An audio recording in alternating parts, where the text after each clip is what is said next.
The Volkswagen Golf is VW's most popular model in Britain. In fact, it's one of the most popular cars on sale today. Last year alone, VW sold over 59,000 of them in Britain, and that's credit to its performance, economy and practicality. But for those buyers that want that little bit more, VW now offers this, the Golf SV. It's a replacement for the old Golf Plus, which in fairness never really hit it off with UK buyers, but this new model is bigger, more stylish and more practical than before, so it's got everything it needs to be a hit second time around. Given the name, you'll be unsurprised to hear that beneath the surface, the SV is based on the standard Golf hatchback. It uses the same modular MQB architecture as the hatch, but measures in at 83mm longer, 80mm wider and 126mm taller.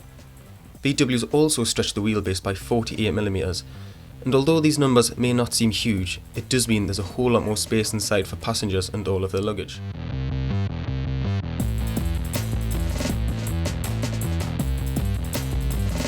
It's fair to say an MPV like the Golf SV is never going to be winning any beauty contests, but its sharp edges and sculpted panels do help disguise its bigger proportions. But it's exactly for those bigger proportions people will be buying this car. The boot, for example, is now 500 litres big. That's over 76 litres larger than the old Golf Plus and over 100 litres bigger than the standard Golf on which it's based.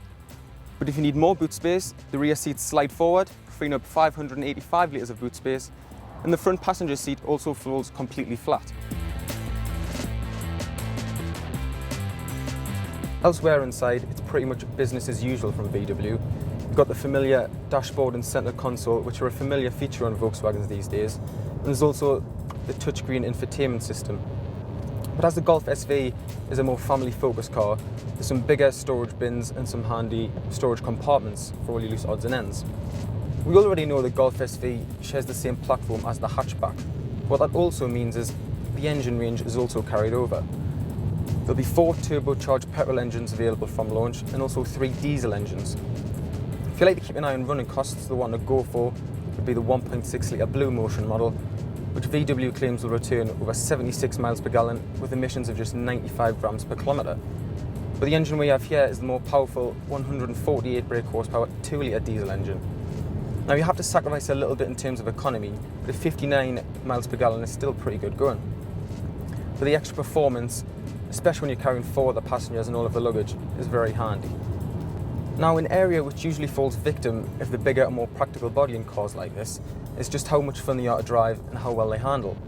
But because this car shares so much DNA with the standard hatchback, there is very little to tell between the two when it comes to driving dynamics. Now, the only real noticeable difference is a little more body roll in the corners, but turning is equally as sharp and it holds the road surprisingly well for a car of this size. If you go for the GT trim, which is the car we have here, VW also threw in some firmer sport suspension.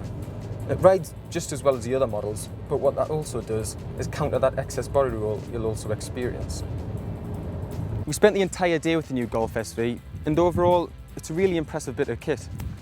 Now, there are some rivals out there that can carry a little bit more and may look a little more stylish, but when it comes to the Golf SV, there's very little in terms of compromise.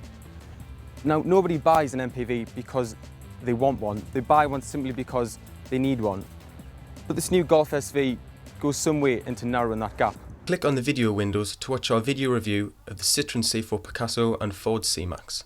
Click on the red play icon to watch our very latest videos and click on the Auto Express logo to subscribe to our channel.